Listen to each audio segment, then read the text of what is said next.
In this episode tonight, coming up, it's more chat about football. Hello! Well, hello. I'm going to do the more cultured approach, Chuck. Cultured? Yeah. All right. That's not me, is it? No, maybe not. Hello, this is Corby TV, Corby Town TV, in fact, isn't it? It is. And we're here on YouTube. This is another podcast. You can like, subscribe, and hit the notification button so you never miss an episode of this wonderful discussion about football and other stuff. More chat about football, because that's what we do. And so here we are. We're in the stand again. The sun's gone in. The sun has gone in and we'll be making our way into our studio when it gets a bit cooler, I guess. I'm sure, yeah. But it gives us a chance because here we are on the touchline and I can see several new advertising hoardings. And so for that reason, thank you, Scuffs and Buffs, who are behind each of the goal. And can you read that? RB Tools. Cheers. Thank you. Sponsorship is most welcome. It is. It looks like King Scaffolding has got a new, that may be new because it used to be a bit handmade, but it looks very nice now. King Scaffolding is, if you don't know, they sponsor the media tower up there. So, yes, it's absolutely fantastic. Media tower! Yes. Gantry. Gantry. Well, you know. Yep. Right then. So, more importantly, thanks for all that. That's good. And obviously, we've still got MR Industrial Services. They're still behind us. What happened with last week's podcast? Is it going out? Or because what happened was Michael got dressed in the dark without realising that he had an offensive word on his T-shirt. Yeah, I did. Now, we're not going to tell you what that offensive word is, but if you'd like to write into us on the back of a cigarette packet and guess the offensive word, please do so. That'd be fun. With so many T-shirts, sometimes it's just pull them out. It happens to be the only T-shirt I had with some rude words on. Rude word on it, yes. It was a crew T-shirt of the festival that I do, being part of the crew, and they awarded me a T-shirt, which I was really proud of, but kind of forgot it had a swear word on it. So it may be coming out at a later date, but it was kind of set up for the game that happened this weekend. Yeah, it was indeed, yeah. So before we go on to that game, because I know that that's why you're tuning in tonight, to hear our view on that game, there was a big tournament here yesterday. Yes, there was. There was a big tournament here, and this man was on the PA, I was for most of the time. I kicked off about 10 o'clock. We got the teams and games started on time, all 4 games. There's 4 games going on the pitch. And by 2:30, it was half an hour over because the switchovers didn't happen in 3 minutes. It was more like a 5-minute switchover. So anyway, we got it on. Unfortunately, I left at 3 o'clock, so I have no idea who won. Solihull Moors. Ladies, I think their team won. Or maybe not. Maybe that was the... But I did see there was a tweet that came out. So, yeah. Yeah, I believe it was Solihull Moors. So lots of interest, though. There's lots of teams came along as far from Skegness and Solihull Moors. And there was even the local team down the road, Harborough Hornets. Harborough Hornets. And Willie Barrett was playing for them, I noticed. And several teams from Corby, one from Kettering Town, and also Kettering Walking Football Team. And they got to the final, didn't they? There was a Leicester United team, ladies team, and a Forest Vets team. Wow. So, a lot of interest. And they like coming here because it's like playing football on a proper football ground. Because, ladies and gentlemen, you won't believe this, it is a proper football ground. Yeah. The response that we had, just one thing, okay? We've got actual footage. There was somebody took a photograph in the stand here of the game, and it happened to be pigeon muck on the seats and on the floor. Yeah. Can we just say that all these seats were absolutely scrubbed down in the summer, and it's the pigeons above that constantly do their business. Yeah, they like the big pipes, and they sit on the corner at our they times. do. And unfortunately, if anybody wants to kind of donate to the club, and I don't know how much this stuff is, but you know that stuff that you see all over London on the underground, and it's just spikes, but it's a row of spikes. So you would put it on the chibs, and the pigeons won't sit there because they can't sit on the spikes. If anybody wants to donate any of that stuff, that would be quite useful. But yes, we know there's a problem. Short of bringing a hawk up here and flying it round, there's not much we can do because pigeons are a pain. But you know. But please don't take away from the volunteers that come up here and scrub these seats because they do a fine job. They do. But that's why we're sitting at the bottom end of the stadium because there's no pigeons here. So yeah, walking football, well done. Well done, everybody involved. It was good to see you all having a good time. And there was some decent passages of play. Cool. There was also a bit of running. What was that about, people? Referees, you're running in walking football. Blow them up. Actually, I haven't been down there seen him training. It's actually brisk walking. Brisk walking. You remember the walkers 10,000 miles walking that used to get 10,000 miles. No, well, that you got in the 10K Olympics. walking, in the Olympics where you had to and walk. they looked like they could where they had walk to shake quicker the butt. than I could run. Yeah. But there was a couple of sprinters on the and I think a couple of these teams who had a young team and an older team, I think they had a couple of ringers on there they could switch and doovy about. But no, a great occasion. But moving on from that, talking of great occasions, because I like a little link once in a while. Yep. Saturday afternoon, 3:00 here. Well, 3:15. Well, I was going to say, because nothing happened at 3:00 because it was so busy with both sets of fans from Corby Town and AFC Rushden and Diamonds turning up that they had to delay the game for 10 minutes. Now, they said 10 minutes. It was almost quarter of an hour. And you got to say this as well. Both sets of fans looked after themselves. There was no... Well behaved. Yeah, well behaved. No problems whatsoever. People were saying, well, why is there no segregation? Because they don't need it. Because it was a nice, jovial kind of FA Cup first qualifying extra round ever. So, not the best first half, I don't think. No. Talking about the game, it's a difficult one, isn't it? I don't think at any point we ever looked in danger of losing the game until the penalty went in. And that was a soft penalty. His leg was out. The bloke fell over it. Simple as that. Yeah, I mean, it's a hard one, isn't it? I can't remember Ross making a save in the whole game.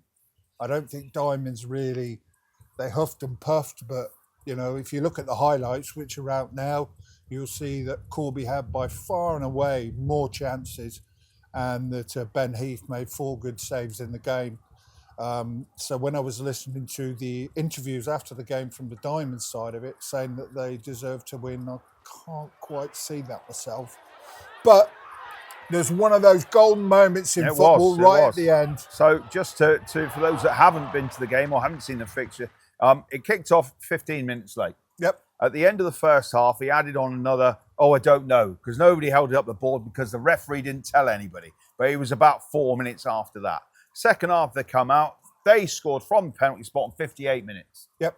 Then, because of the new rules in the FA Cup, both teams were allowed to use up to 5 substitutes at any point. This is important because they were thinking about bringing the rule in. You could only bring on 2 at a time or 2 at each time to cut down on wasting time. Now, I'm sure you can appreciate at 85 minutes, Diamonds 1-0 up, they were throwing on a sub every 2 minutes, right? And come 90 minutes, the referee held up his hands like this. We don't know what he really meant, but they gave it 7 minutes added. But he kept adding on time. So it wasn't until 99 minutes, and we'll start from the throw-in, which happened on the far side. You'll probably play the video at this point. Came over here, was passed into the middle. It was knocked out to Danny Gordon on the left-hand side, who, with practically one look and one kick, crossed it deep into the box. It touched one player and it bounced off, and there was your big man at the back stick to put it in the bottom of the net. Spencer Edwards. Yeah. Who started following me on Twitter. And I thought, that's quite cool. That's nice. That's what footballers do. They follow people on Twitter. It is called X. We all know that. I'm not getting into that argument. Elon Musk, stupid name. What, X or Both, Elon Musk? both. I know that I'll read his banner on the top, and he seems to be one of those people that supports that awful football team from North London that used to be in the south. Really? Yeah, pointless. Anyway, he came in, got his boot on it, back of the net, crowd go wild. I don't think I've heard a goal being scored and the noise generated by a Corby Town group of fans louder than that for a very long time. No, and I think the manager, the boss, probably nearly gave himself a hernia when I thought he was going to run all the way down there. He's got dodgy knees. I think Yeah, he jumped in the air and ran about, I don't know, it was a good distance he ran. He hasn't done that in a long time. But it does mean that we've now got a replay. We're filming this on Monday, on Tuesday night at Hayden Road in wherever it is, Rushton. Looking at the game, I think we've got to go in there with a more positive attitude. I thought we had the quality, more quality, but we just got to be more at it a little bit. I think the impetus is with Corby now, because they're the ones that have actually achieved this result by getting a draw. In fact, I said that in the first thing I said to Setch after the game in the interview, and you've probably heard that, where I said feels more like a victory than a draw. But I think there'll be a lot of people over there, and there's 845 here at Steel Park. If that's kind of matched, I wouldn't be surprised. Midweek game, there might be 700 over there. Yeah, I don't know whether we're taking a bus or we probably not. There's no real need. I think most people can get lifts. Though I would say go with the Black and White Army. If you are thinking of driving over there, let people know you're driving over there. If you've got a couple of spare seats, you might be just doing a bit of good for the planet, because less cars go over there. There is no car park. It's an absolute nightmare parking on Hayden Road itself. And if we can lift share and all that jazz, it's always good. But of course, this won't be going out until after the game. So, I'll maybe write something on socials to do that. Yeah, that's true. We will do that the best we can. I unfortunately won't be there because it's Tuesday night. I'm on the radio live that night, and there's things happening there. A big Corby Town fan has died this week. Lyndon Batchelor, he worked at Corby Radio. He's a big Corby Town fan. I've seen him in the stands on several occasions. Used to dress up as the Corby, the B for Corby. I went to school with him. Yeah. Oh, he's our age then. Yeah, I would think so. So I might be wrong, but I'm sure he was. And he was a twin as well. Was he? Yeah. But yeah, we don't know kind of much more details, but thoughts go out to friends and family of Lyndon. So very sad news indeed. But I'll be on the radio, so I'll be picking up all the detail that comes through on the socials, so I can put it out to the rest of everybody listening on Corby Radio. About the game at the weekend, where it's a team that we beat at home here last year, and unfortunately we lost away, surrendering a 2-0 lead, and then it got silly at the end, and they broke away and scored. So, difficult game, I think. It will be they a finished difficult up game in the playoffs, because didn't they haven't got an awful lot of fan base either. They've got a big old pitch and a big old stadium, and I think most of that's condemned as well from the top end. But I don't know, these clubs. So it's it's only 25 mile away, Hinckley, but it's a 50 mile round trip. It is. So I'll be there and bringing you updates Saturday afternoon. That's jolly good. Now, what we're going to do is in next week's episode, we'll be able to give you reports and our thoughts on the 2 games coming up that we've just talked about. Yeah. And we're going to do that throughout the season. So we'd like to think that we're on the right timeline. And obviously then we'll be looking forward to the first Corby home game, which will be on the Wednesday night versus Rugby Town. Yes, Rugby Town here at Steel Park. And I recently went to Rugby. Did you really? Have a look around. And in front of the main square in the big kind of school, there's a statue of Webb Ellis, who invented rugby. Yep. Because he got bored of kicking it around and picked it up. And there was people that did that at my school, just got bored to pick the ball up, and they got battered. So I don't know what happened in rugby for it to manage to stay and become a game. But And I also went to a public park in Rugby, and there was a we'll call it a statue because it was made out of concrete, of a Chesterfield armchair and settee. Oh. And I don't know why. Why would there be a Chesterfield armchair and settee in concrete in Rugby? It's not as if it's Chesterfield, which I'd have thought would be the right place to put it. So anybody listening from Rugby that has an answer to that, please write in again on the socials, maybe, if you haven't got the back of a cigarette packet. Correct. So, yeah. I'd also say there's a lot more information going out on the website, the Corby Town website nowadays. Yes. So if you are generally one of those people that only looks at the socials, please have also a look at the website and see what news is on there. I know that there was a discussion or a comments made by the directors.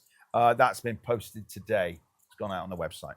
Yes. Yeah. It was indeed. It was nice to see James Longley over there on Saturday. Did you see him? I saw him in the bar. Yeah, he was over there.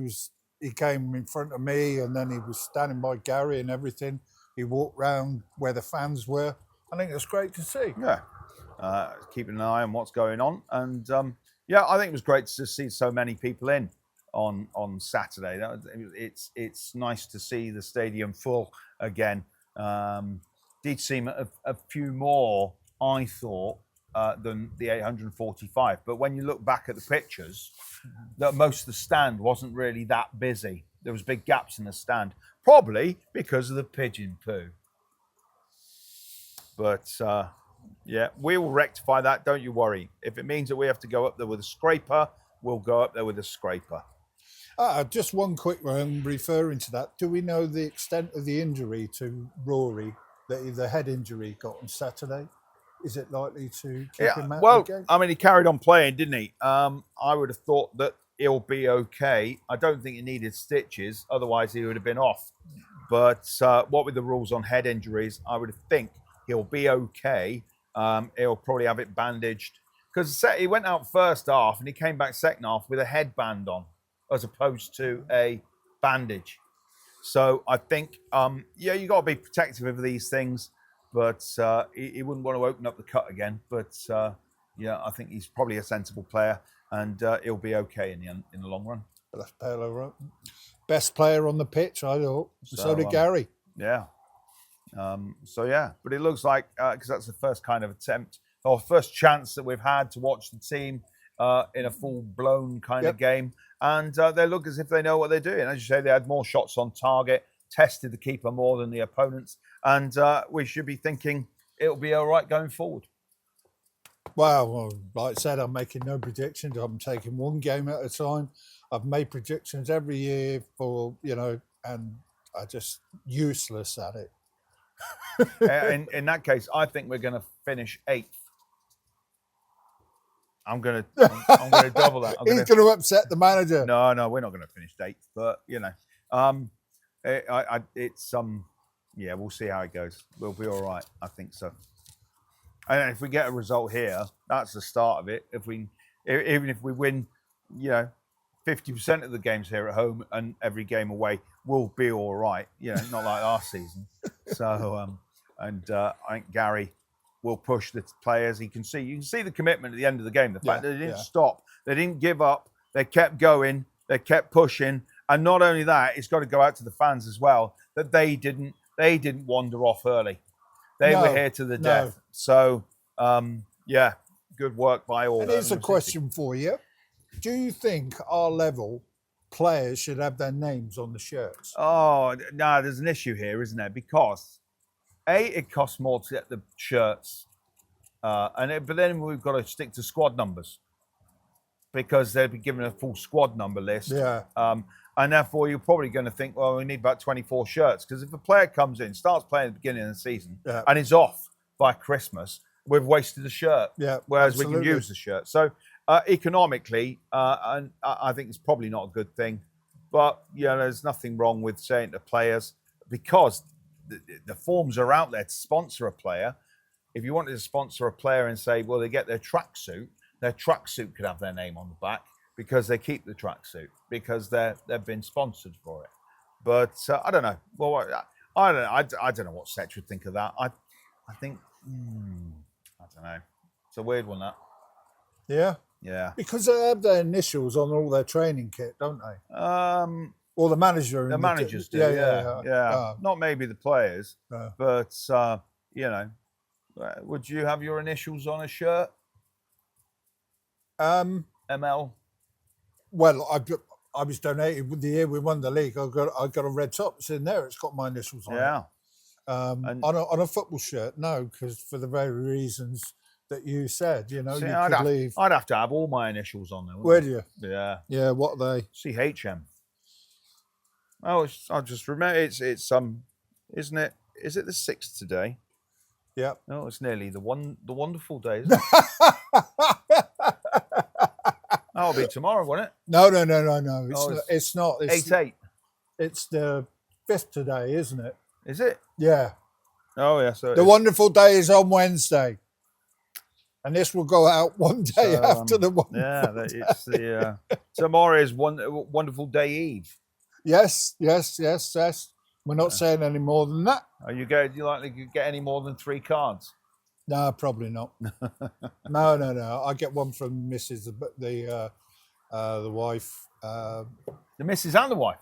Yeah. That's 2. Yeah. The mother, grandkids, and then, you know, my sons and whatever. Yeah. So I don't get many, but I don't need many. You know why? As long as it makes you happy. Yeah. What's the point of getting 300 cards and you don't know half of them? I'm lucky if I get Nobody 5. sends them a card. No. But yeah, that's birthdays for you. They're great. Everybody has one.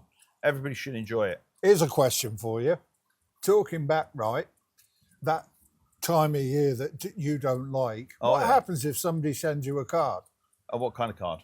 Well, you know, that time of year you don't like. One of those cards. Usually with a I don't know, a robin or a tree on it. Usually I'll open it, read it, I'll write back to them and say thank you for it's appreciated, and that'll go in the bin.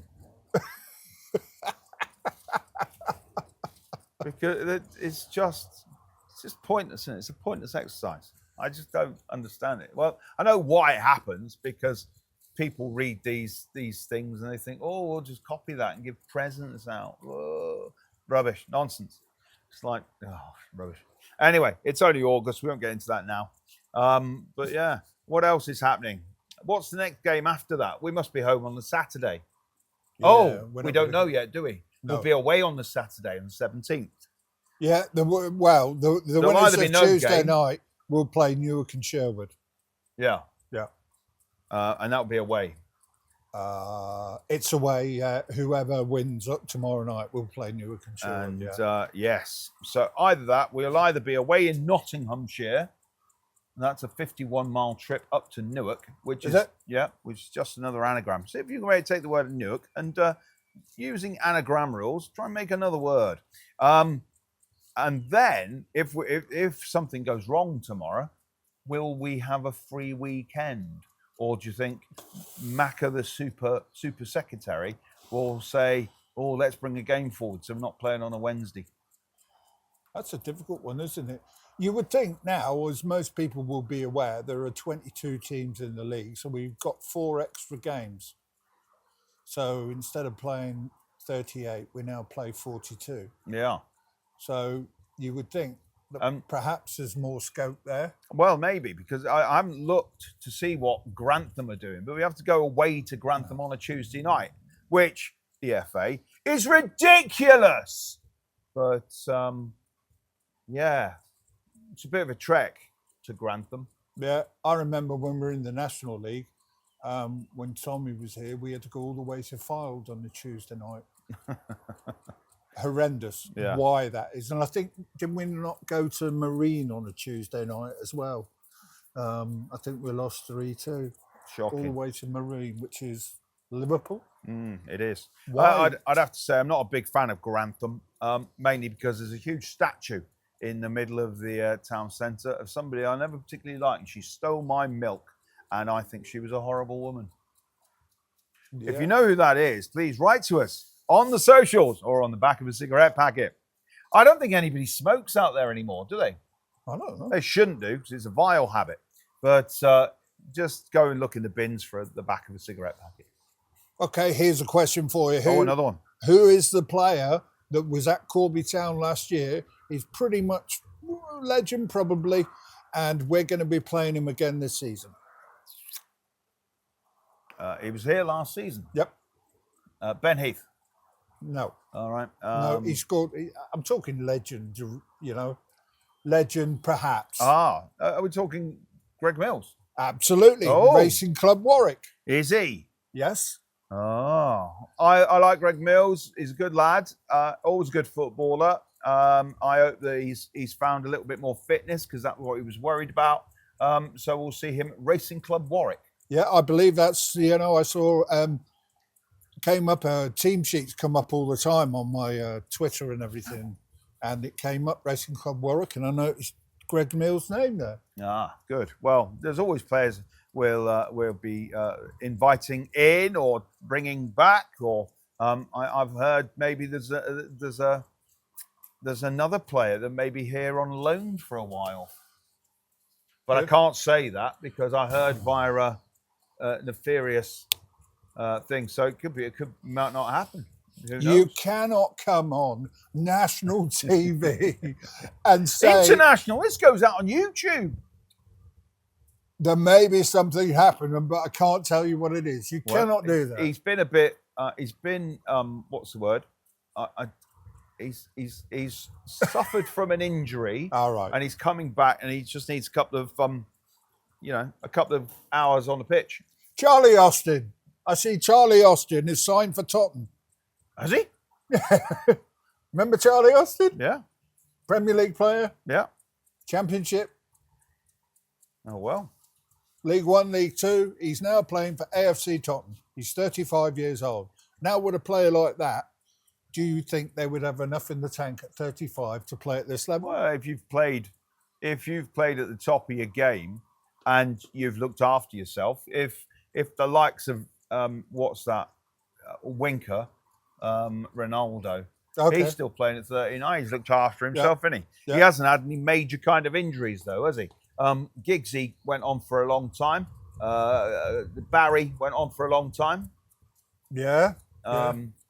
James Milner went on for a bit, didn't he? on for a bit. I can't see the likes of Milner, stop playing football in the Prem and then go and play in the lower leagues. I think he'd probably just say, I'll leave at the top. I've made my money. I'll go and buy some houses in Manchester. That's what footballers do, isn't it? Is it? Yeah. Anyways, we're getting away from, we're talking about everything now, aren't Well, it's we? better than talking about trains. Yes, more chat about football. That's what it's all about. Anyway, should we begin to wrap this one up then, I think? So, yeah, because I think it's going to start spitting in a minute, and we don't want the camera equipment to get wet. So we'll say again, a big thank you to Scuffs and Buffs and RB Tools. Thank you very much for the hoardings and the fact you're all there and sponsoring the club. That's nice. I know that King Scaffolding are on the back of the training tops.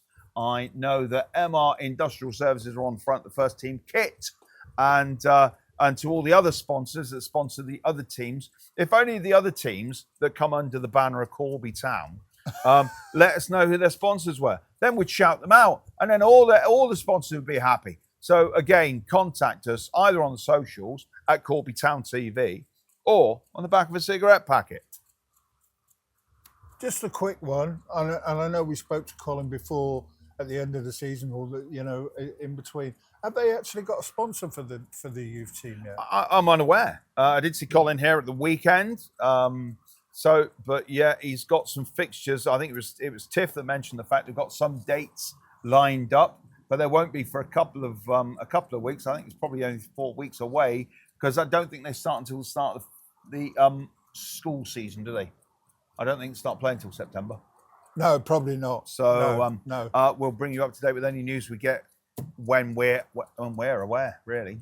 Yeah, and I spoke to one of the coaches of the ladies' team on Saturday, and they're about 4 weeks away from the start of theirs. So it's the Royal Tandoori that sponsor the ladies. So yeah, I think And Milex. And Milex. So and those demolition guys Yeah. did it last year as well, didn't they? yeah. I can't remember. KP Demolitions. There They you go. were the other ones that.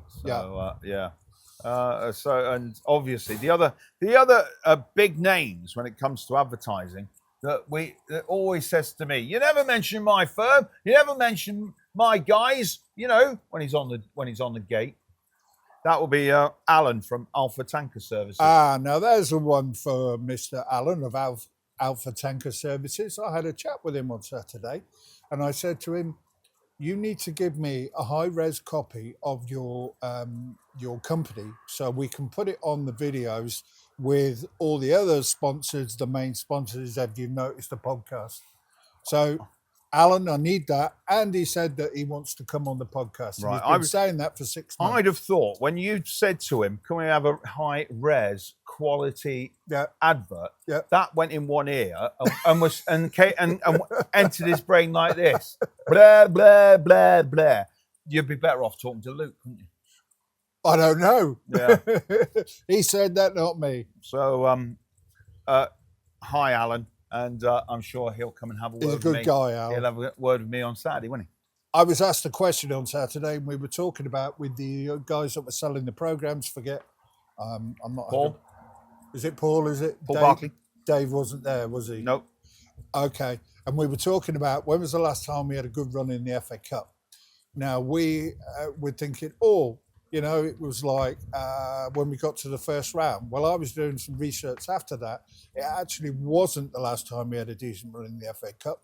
The last time was under Kinney, and we got to the third qualifying round where we lost at Stockport. Yeah, remember that day. Stockport looked after us. It was a nice old ground, traditional old football ground with some nice pylons. And I even got free coffee and biscuits downstairs in the press area, which was nice. But I did put a picture up because the Telegraph, the Northampton Telegraph, I'd put a load of pictures up. There must have been, it was 9 pages, so there must have been a good 28 pictures of Kettering Corby Diamonds in the FA Cup in the past.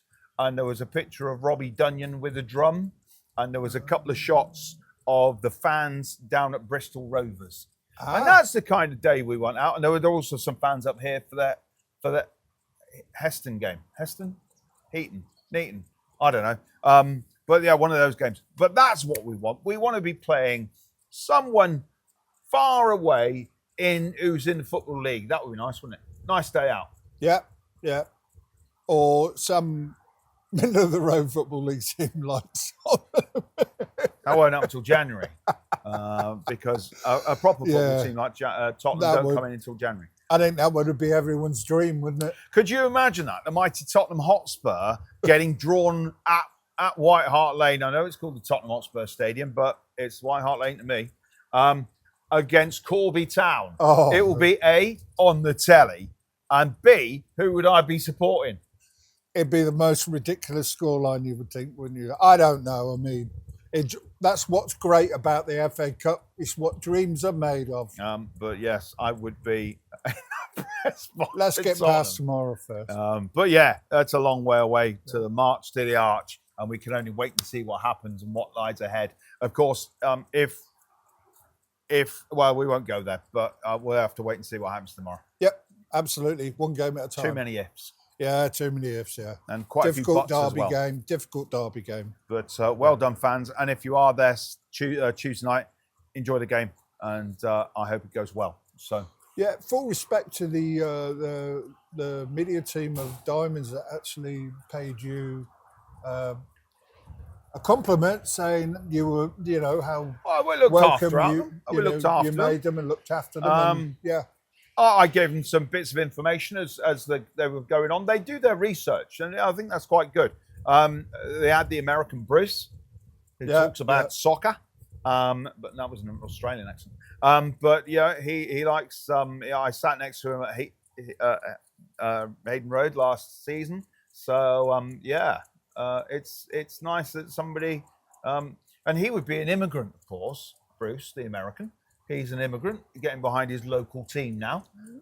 So yeah. Anyways, here's the one. We haven't had a music thing today, really. Not really. He's not allowed to name this band. Oh, it's Stiff Little Fingers. I've seen them. I saw them at the Roadmender once, and they were tremendous. I saw them at Bearded Terrier. Did you? Yeah. Good band. Alternative Ulster and At the Edge and other great songs. Johnny and Tin Soldiers. You know, all good songs. And what was the other one? Suspect Device. Yeah. Keep your eye out for the Steel Bar. I know they've got gigs coming up. They were mentioned in the last podcast when Chuck did it and I was behind the camera with Chris York and Stevie Noble. That's still out there for you to watch. Go and Please watch that do. if you would like to know what's going on in the Steel Bar. Loads of great gigs coming up. Or I think what we really need to do is get a list of them so they're all on one page so everybody knows. So you can slot the dates in because some are Friday nights, some are Saturday nights. I know that there's a Thursday night. The Skids and Spear of Destiny is a Thursday night. It will still be banging in there. It will be absolutely noisy and wonderful and full of interesting people. And I'm looking forward to that because I missed the Skids when they were in Corby last time. Oh, wow. I've seen Spear on many, many occasions. So, yeah. Did you mention The Exploited? The Exploited are playing, yeah. And so are The Beat. And so is Pauline Black of Selector. They recently lost a member of their band as well. But yeah, and there's a really, really good a Blondie tribute band. Best Blondie tribute band in the UK are playing just before that awful period in December. So that'll be a good night out. It'll be a party night, that will. Yeah. Anyways, we're going to call this one a wrap. Please don't forget to watch them. It's really important for Chuck and myself.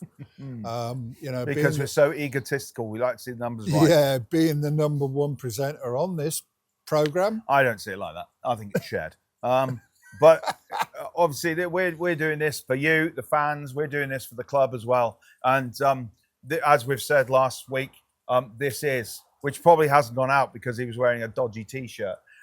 This is the best podcast of any club in our league.